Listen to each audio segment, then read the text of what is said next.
Good morning, children. Welcome to economics class. See, last class we were discussing about, we just completed the class by discussing about the trade blocks. And under the trade blocks, we learnt about let me take the page. We learnt about the free trade area, about that customs union and common market, then economic union, and after that we just discussed about SAARC, South Asian Association for Regional Cooperation. Under the SAARC, the important points are: it was established on 8th December 85. Mainly the objective of SAARC was to promote economic and social progress and cultural development were within the South Asian regions. Initially, there were only 7 countries, and the 8th country which joined the SAARC was Afghanistan. And to understand the member countries, I asked you to just imagine the map of India, the neighboring countries of India, and the headquarters. The secretariat was established at Nepal, Kathmandu in the year 16th January 87, and the first summit was held at Dhaka in Bangladesh in the year 85. And the SAARC members, they meet once in 2 years. And recently the SAARC summit was held at Sri Lanka. Sri Lanka hosted the 20th SAARC summit. These are the important points under SAARC. Next, let us understand about ASEAN. The next trade bloc, okay, is ASEAN Association of Southeast Asian Nations. It was established on 8th August 1967, where in Bangkok. Originally, there were only 5 member countries in the ASEAN Association. It is again a trade bloc to minimize or to reduce the barriers of foreign trade. So the initial member countries were Indonesia, Malaysia, Philippines, Singapore and Thailand. When you just look into this, initially this ASEAN was formed only by the developing countries, and later on 5 more members became a part of ASEAN. Those members were Darussalam, Vietnam, Laos, Myanmar and Cambodia. And besides, apart from these 10 ASEAN members, ASEAN had dialogue partners. These dialogue partners, they participated in doing all the deliberations. Deliberations means taking very important decisions after a very deep discussion about the project. And these 6 dialogue partners were China, Japan, India, South Korea, New Zealand and Australia. So the developed nations, okay, India is also a part of the 6 dialogue partners who decide and who participate in the deliberations and take decisions regarding the trade barriers and all. Next, the ASEAN nations, the member countries of ASEAN, they attained a good benefit because of FTA. FTA is what? Free trade agreement. Okay, so any member of ASEAN, okay, they followed this FTA where goods can enter into the country without any tariffs. What is tariff? Tariff is the tax which is being paid for the goods that enters into a country. So when the tax is being paid by whenever the goods are entering into the country, what happens is the cost of buying a product becomes expensive. As a result, what will happen? The price of the product also, imported product also becomes expensive. So to reduce that, these member nations of ASEAN are following FTA. So they are so much benefited because of the FTA, because there will be reduction in the tariff, and they came out with so much of non-tax barriers also. And apart from that, when you look into the nature of these countries, they all have a common cultural background among these countries. So their historical background and their cultural background is very common among these countries. That also is one of the reasons for these countries to become members of the ASEAN. Just a second, children, the book went somewhere. By mistake, I think I've scrolled so many pages. Okay, just a second. Okay, yeah.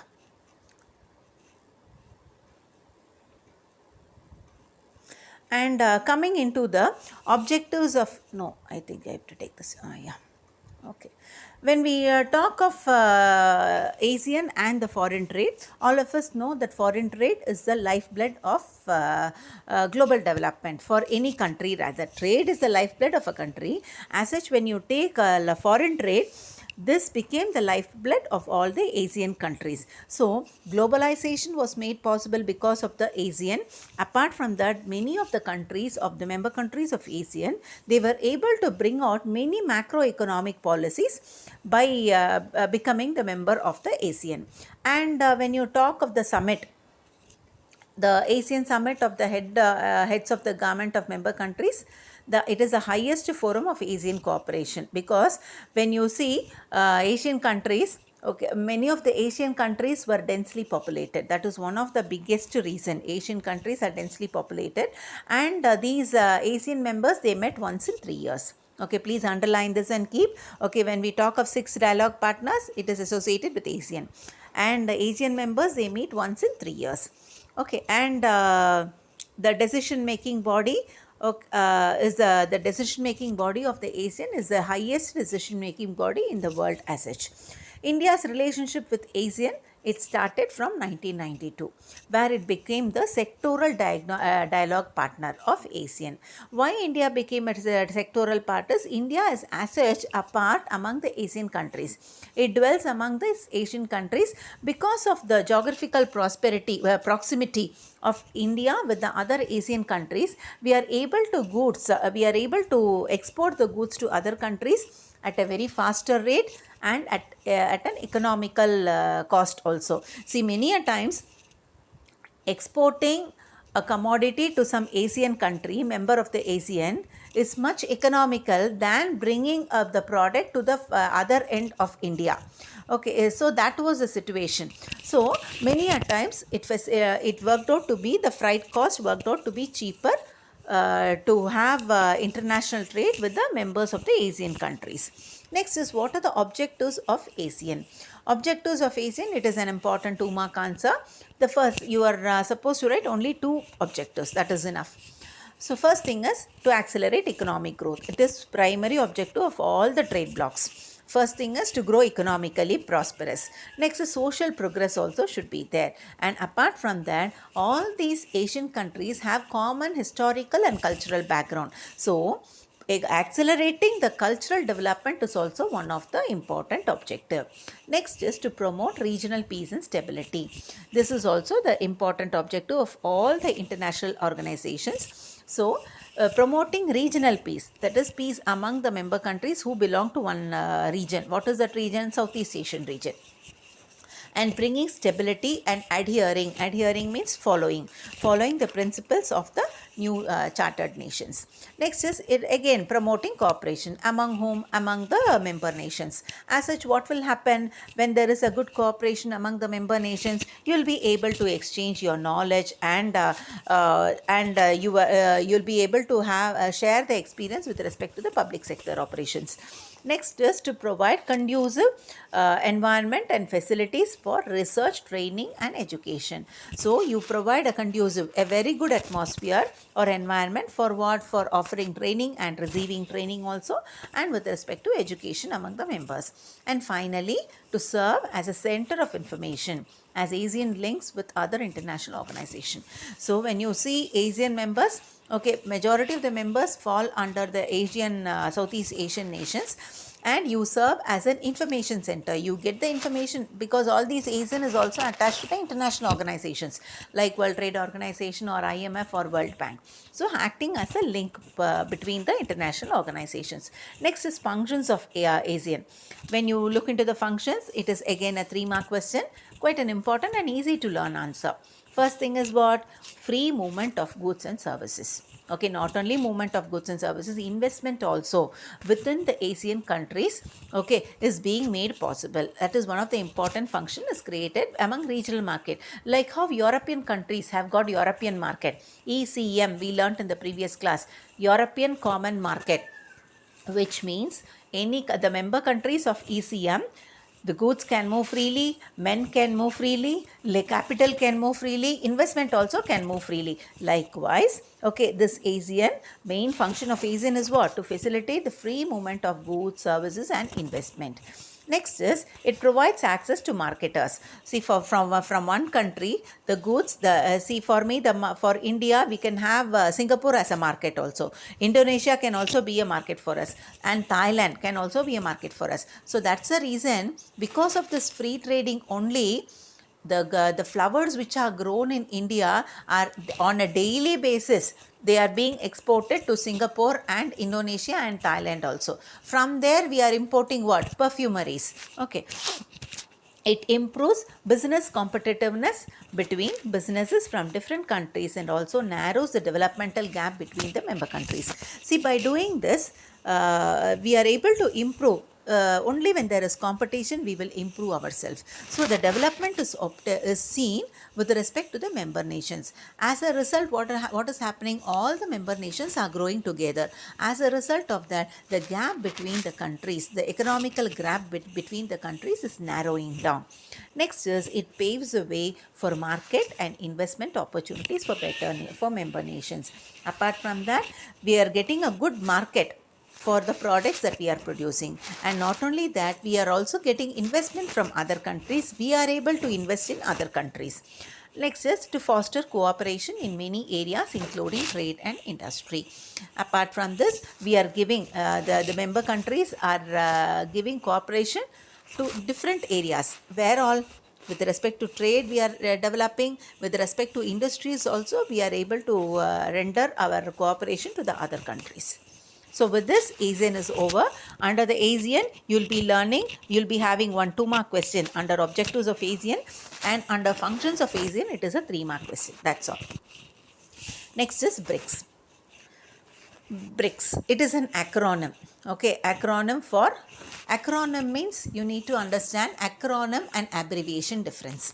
Abbreviation means, see for example, what shall I say, WTO. WTO, it is the abbreviation for World Trade Organization. You don't pronounce it as TWO. Okay, WTO. The letter is pronounced as the alphabet itself. But here, BRICS. Okay, we don't pronounce it as BRICS. Rather, how do we say? We pronounce it as BRICS. So, when an abbreviation or a short form is pronounced as such, it gets a pronunciation. WHO, World Health Organization, it is an acronym here. Okay, ASEAN acronym, SAARC acronym. Okay, because we are the letters of that words are not pronounced individually as letters. Rather, it is taken as a word and pronounced as BRICS. So you call it as acronym. So what are the major countries which are a part of BRICS? Is Brazil, Russia, India, China and South Africa. So initially there were only 4 countries, 4 member countries were there. So it was called as BRIC. Okay, but after South Africa entered into the BRICS association, it was called as BRICS. Okay, very simple to understand. The name BRIC was coined in 2001, and the BRICS members, okay, they are again here it is again a regional affair. These countries will, who are a part of the BRIC, they meet once in a year. Once in a year, the annual summit is conducted once in a year. South Africa, it hosted the 10th BRIC summit.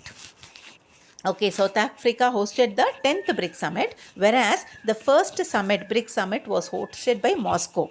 And South Africa, it hosted 10th one.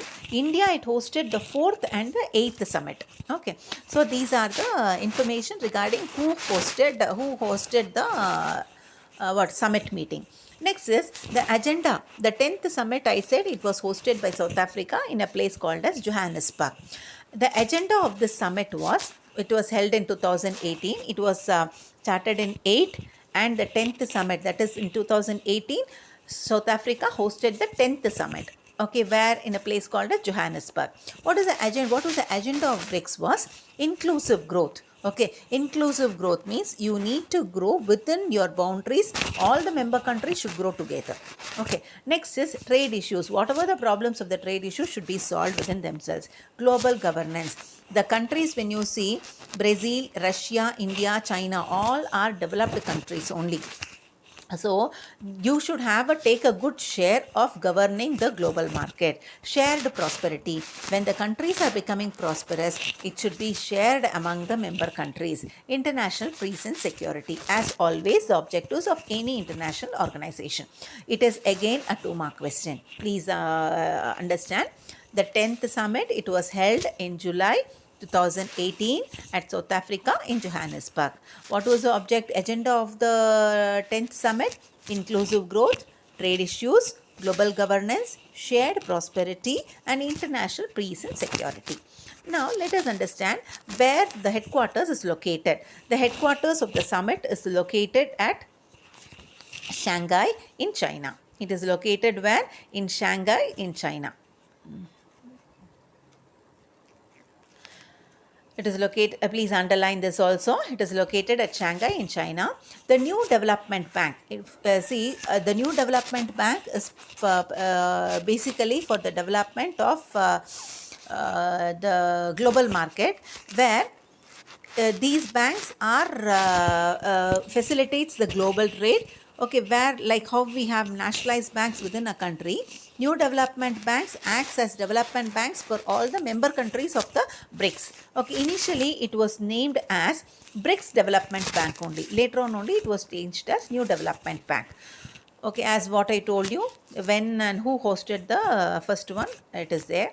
When you look into the BRIC countries, okay, almost 21% of the global GDP, world GDP is contributed from the BRIC countries. Apart from that, when you look into the population of the BRIC countries, 43% of the world population is from the BRIC countries. The main reason is India and China is a part of BRIC countries. So as a result of that, 43% of the world population comes from which countries? The BRIC association only it comes from. Okay. And apart from that, the combined reserves. Okay, the reserves which are to be maintained with the international organizations, it estimated about 4.4 trillion US dollars. Okay, that much is the contribution of the reserves of the BRIC nations. Next is objectives of BRICS. Very simple. Any international organization, their objective is what? To have a cooperation. For what? To enhance the trade. And by eliminating what? By excluding all the trade blocks. By making a trade block, you reduce all the trade barriers and you develop an international cooperation. Next is, see, when you take the BRIC countries, Brazil, Russia, India, China, and as for South Africa. Nowhere dollars is the currency of those countries. So the BRIC nations particularly, when you see take dollars dollar is the dominating currency in the world as such, because when you take the conversion exchange rate, it is measured only in US dollars and in gold otherwise. Okay, so particularly in US dollars only. Whenever we say the exchange rate of India, we understand only with respect to US dollars. But the member countries of BRICS, they wanted to operate trade transactions, okay, with the alternative currency other than US dollars. Okay, that was one of the objective of BRICS. But somehow these countries were not successful in doing that, because none of the currencies of these world, okay, of the BRIC nations got the prominence of US dollars. Okay, they could not wade out the prominence or the importance of the US dollars with respect to international trade. Okay, so they were not that much successful in achieving this objective. Next is to increase regional cooperation. All the member countries have to have good cooperation, and to create separate trade bloc made for developing countries for trade cooperation. Particularly when you see ASEAN or SAARC, all are developing nations only. But this BRIC, when you see, they wanted to have a separate trade bloc. For whom? Particularly for developing countries, okay, the underdeveloped countries doesn't form a part of these trade blocks, of this trade bloc BRIC. So again, about the BRICS, you need to just learn 2 points of the objectives of BRICS. Functions of BRICS. We will just have a gist of the functions of BRICS. When you look into the functions of BRICS, first thing is its main function is to promote international system, okay, by advocating what? The United Nations Security Council. So, okay, you promote all the legitimate international system, thereby following all the advocating the reforms of the United Nations Security Council. Next is the group of nations, especially South Africa. It framed it had a framework for cooperation. That is one of the very important function. Okay, they had a good framework of cooperation among the member countries. Next thing is they wanted to bridge a gap between the developed and the developing nations. Okay, this BRICS, okay, it performed as a big bridge, bridging the gap between the developed nations and the developing nations. For instance, the World Trade Organization, the BRIC countries are emphasizing to promote what? A fair order regarding agricultural policies. Okay, because these countries of the BRICS, they were more so good at producing primary products, that is agricultural products. And it performs a commendable contribution where and taking the best advantage of trade and climate change negotiations. It performs a commendable contribution where in assisting the developing countries. By doing that, they are able to get a good advantage over the trade by changing whatever is needed to attain the level of developed states. Next is it disseminates information and exchange platform beyond economic cooperation. See, economic cooperation is one of the important functions. Apart from that, it disseminates information. Disseminating means spreading of information. Okay, and exchanging of information. This BRICS serves to be a good platform for spreading the information and for exchanging the information. Next is it acts as a catalyst in protecting the interests of middle powers on global forum. See, when you look into the countries of the BRICS, all those countries are countries with not very high powers, neither very low powers. So, it acts as a catalyst. What is a catalyst? Catalyst means you are the reason for some changes to happen. Okay, but you remain unchanged. Okay, that only you call it catalyst. So BRICS is one of the big reasons for bringing good amount of changes in the global scenario. But BRICS remains unchanged only. So this BRICS acts as a catalyst in protecting the interests of all the middle power countries. Next is achievements of BRICS. What all have been achieved? Okay, as being the member of BRICS. First thing is the members of the BRICS, they were able to create a consolidated partnership, and they were able to maintain a reserve called as contingent reserve arrangement was made, where they were able to consolidate the partnership of all the members in the economic financial area. So this reserve arrangement they were able to create, and they were able to accumulate a good amount of reserve by becoming a member of the BRICS. Next is the 6th BRICS summit, which was held in Brazil. It signed a agreement to create the development bank, that is New Development Bank, where the headquarters was located at Shanghai in China in 2015, on the lines of Asian Development Bank and World Bank. See, like how important a World Bank is, Asian Development Bank is also very important like that. Okay, the New Development Bank was created. It again is one of the biggest achievement, where the BRIC countries will be the members of the particular bank. Okay, if you are a member of this New Development Bank, the transactions among the BRIC countries would be very, very easier. That is one of the biggest achievement. Next is economic potential. See, by the members of the BRIC countries, their economic potential and their demographic development means their region-wise development. Demographic development means development with respect to population. Okay, converting the human population into good amount of human resource. All this made these BRIC countries increasingly becoming a leader-like position. They were able to attain a leading position, okay, with respect to the global agenda. Because of this, we have gained a better say in the global governance. We are able to utilize all our potential with respect to money aspects, as well as with respect to the demographic aspects. Because of that, we have gained a lot of importance in the global governance level. But having all these, okay, the what is it, the population, the world population, the share of world population is 42%, comes from the BRIC countries, but our share of GDP is only 21%. That is again one of the biggest drawback, which is not considered to be an achievement. So with this, we are coming to the close of the, we are finishing the 8th chapter, and with respect to the objectives, okay, I want you to mark the objectives, because there are few mistakes in the objectives. I want you to change it here itself. Okay children, the first one, International Monetary Fund was an outcome of Bretton Woods Conference. IMF is having headquarters where? Washington DC. IBRD is otherwise called as International Bank for Reconstruction and Development, World Bank. The other name for special drawing rights, paper gold. The organization which provides long-term loans. Whenever it is long-term loans, it is World Bank.